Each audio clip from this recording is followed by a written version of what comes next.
Welcome friends in BS classes.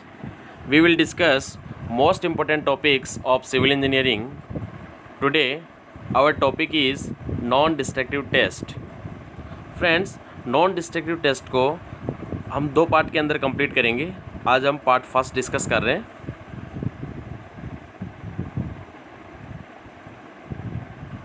सबसे पहले हम बात करते हैं introduction and importance of test.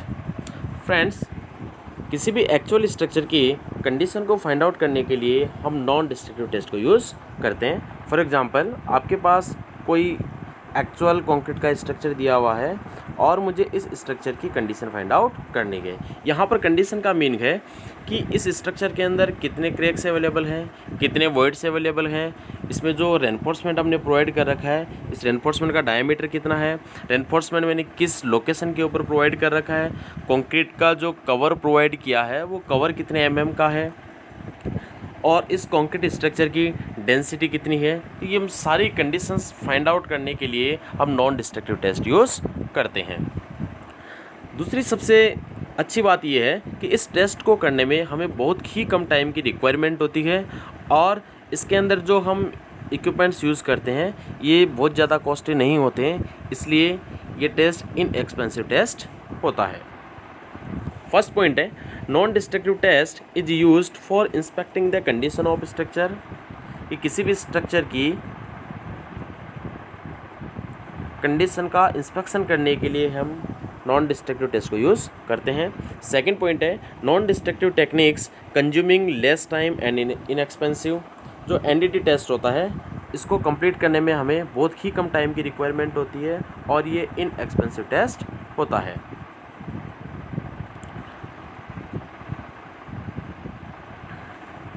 Non destructive test can be used for following purpose.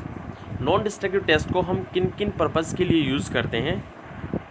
इसमें पहला पॉइंट है आपका टेस्ट ऑन एक्चुअल स्ट्रक्चर. हम पहले ही बात कर चुके हैं कि एक्चुअल स्ट्रक्चर की कंडीशन को जानने के लिए हम नॉन डिस्ट्रक्टिव टेस्ट यूज़ करते हैं. तो पहला पर्पस समझ में आ गया कि इसको एक्चुअल स्ट्रक्चर के लिए यूज़ करते हैं. दूसरा है टेस्ट ऑन सेवरल लोकेशन. किसी भी स्ट्रक्चर के ऊपर उसकी डिफरेंट लोकेशन के ऊपर हम नॉन डिस्ट्रक्टिव टेस्ट को यूज कर सकते हैं. फॉर एग्जांपल, आपके पास ये कोई कंक्रीट का स्ट्रक्चर है, यहाँ पर मैंने कोई पॉइंट ए इंडिकेट कर रखा है, या आपका कोई पॉइंट बी है. पॉइंट ए के ऊपर कितने वॉइड्स अवेलेबल हैं इस लोकेशन के ऊपर, यहाँ कितने क्रैक्स अवेलेबल हैं, यहाँ कंक्रीट का कवर मैंने कितने प्रोवाइड कर रखा है, यहाँ डेंसिटी कितनी है. सेम कंक्रीट स्ट्रक्चर का जो पॉइंट बी है या जो लोकेशन बी है वहाँ पर सेम जो प्रॉपर्टीज़ है मैं उनकी बात करूँगा. तो इनके अंदर मैं दोनों में इजीली डिफरेंस कर सकता हूँ कि ए के ऊपर कितनी डेंसिटी आ रही है और लोकेशन बी के ऊपर कितनी डेंसिटी आ रही है. तो हम सेम स्ट्रक्चर की डिफरेंट लोकेशन के ऊपर भी एनडीटी टेस्ट को यूज़ कर सकते हैं. नेक्स्ट है assess the quality control of actual structure. NDT test की हेल्प से हम एक्चुअल स्ट्रक्चर की क्वालिटी का असेसमेंट भी कर सकते हैं. Next point assess the uniformity of the concrete. किसी भी स्ट्रक्चर के अंदर जो आपने कंक्रीट प्रोवाइड की है वो यूनिफॉर्मली प्रोवाइड है कि नहीं है, उसका असेसमेंट भी हम नॉन डिस्ट्रक्टिव टेस्ट की हेल्प से कर सकते हैं. नेक्स्ट पॉइंट है असेस द मटेरियल यूज. किसी भी स्ट्रक्चर के अंदर आपने जो मटेरियल प्रोवाइड किया है कहीं वो पुअर क्वालिटी का तो नहीं है, इसकी इन्फॉर्मेशन के लिए भी हम नॉन डिस्ट्रक्टिव टेस्ट की हेल्प ले सकते हैं. नेक्स्ट पॉइंट है assess the poor construction practices. कि जो कंस्ट्रक्शन वर्क चल रहा है कहीं वो पुअर क्वालिटी का तो नहीं है, इसका असेसमेंट भी हम नॉन डिस्ट्रक्टिव टेस्ट की हेल्प से कर सकते हैं. नेक्स्ट पॉइंट है assessment of extent of cracks voids etc. किसी भी स्ट्रक्चर के अंदर क्रैक्स वॉइड्स कितने अवेलेबल है इसको फाइंड आउट करने के लिए हम नॉन डिस्ट्रक्टिव टेस्ट यूज़ करते हैं. नेक्स्ट है assessment of durability. NDT test की हेल्प से हम स्ट्रक्चर की ड्यूरेबिलिटी भी फाइंड आउट कर सकते हैं. तो एनडीटी टेस्ट से हम किसी भी स्ट्रक्चर की बहुत सारी चीज़ें फाइंड आउट कर सकते हैं कि उसमें कितने क्रैक है, उसमें कितने सारे वॉइड्स अवेलेबल हैं, स्ट्रक्चर की ड्यूरेबिलिटी कितनी है, जो आपने मटेरियल यूज़ किया है वो कहीं कैसी क्वालिटी का आपने यूज़ किया है. ठीक है फ्रेंड्स.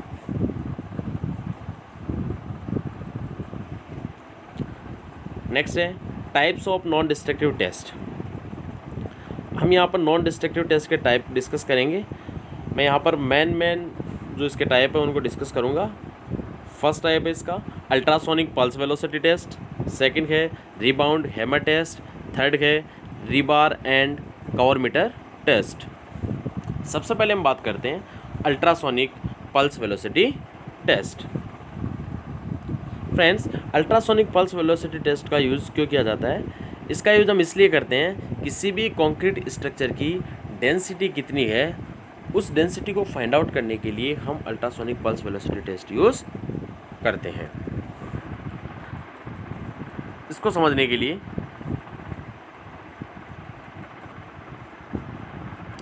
मैंने यहाँ पर एक फिगर मेंशन कर रखा है।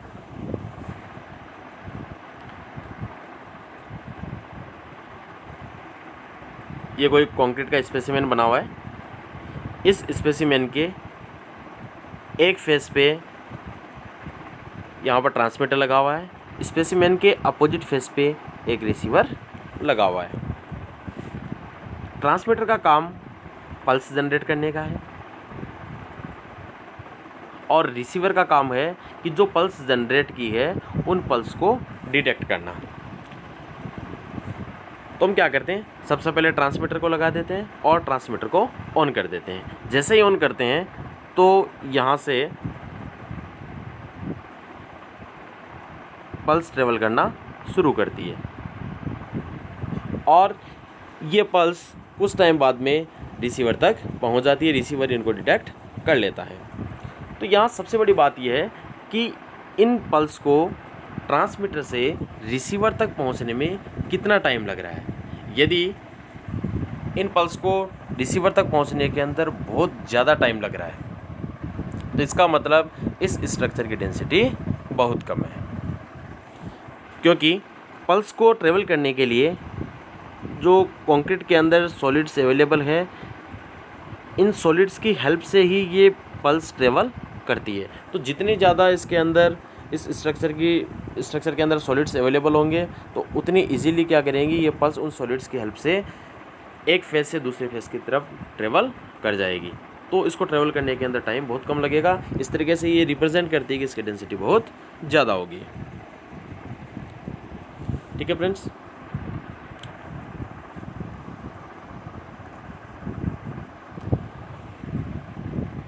फर्स्ट पॉइंट है, this test is based on the principle that the velocity of ultrasonic pulse in solid is based upon its density and modulus of elasticity.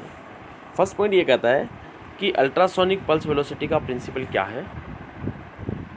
तो इसका प्रिंसिपल ये है कि कोई स्पेसिमेन है आपका जिसके एक फेस पे आपने ट्रांसमीटर लगा रखा है, दूसरे फेस पे आपने रिसीवर लगा रखा है। ट्रांसमीटर से आपने ऑन किया, ऑन करते ही यहाँ से पल्स ट्रेवल करना शुरू करती है और ये रिसीवर तक पहुँच जाती है।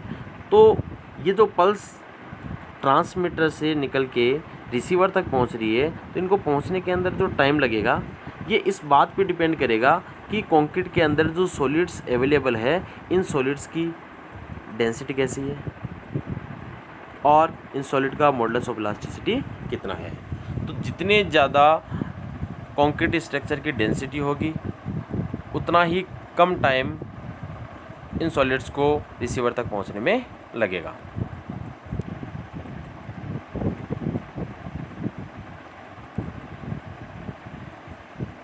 सेकंड पॉइंट है, it consist A transmitter and receiver where the transmitter is used to generate the pulse which is detected by the receiver placed on the opposite face of the specimen। हम पहले ही बात कर चुके हैं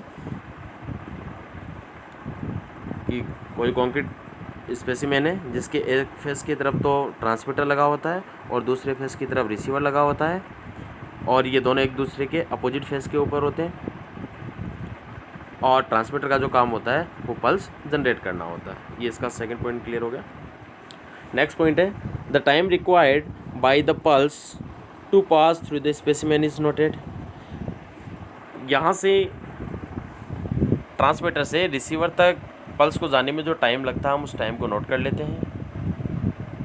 अगर ये time आपका बहुत ही कम है इसका मतलब उस कंक्रीट स्ट्रक्चर की डेंसिटी बहुत ज़्यादा है। नेक्स्ट पॉइंट है, if the time required is more, it implies the concrete is less dense then required. यदि आपके पास टाइम बहुत ज़्यादा लग रहा है, उसको ट्रेवल करने के अंदर टाइम खूब लग रहा है, इसका मतलब उस कॉन्क्रीट स्ट्रक्चर की डेंसिटी कम है।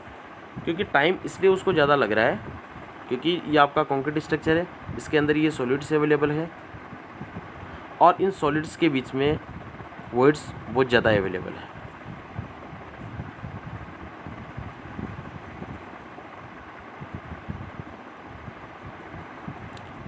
तो वॉइड्स ज़्यादा होने की वजह से इन पल्स को ट्रेवल करने में टाइम ज़्यादा लगता है। अगर इसके अंदर सॉलिड्स बहुत ज़्यादा होते, ये ज़्यादा डेंस होता, तो ये पल्स इन सॉलिड्स की हेल्प से इजीली ट्रेवल कर जाती और बहुत ही कम टाइम के अंदर यहाँ पर ये रिसीवर तक पहुँच जाती है। तो जितना ज़्यादा डेंस होगा उसको ट्रेवल करने में उतना ही कम टाइम लगेगा और उसकी वेलोसिटी उतनी ही ज़्यादा होगी।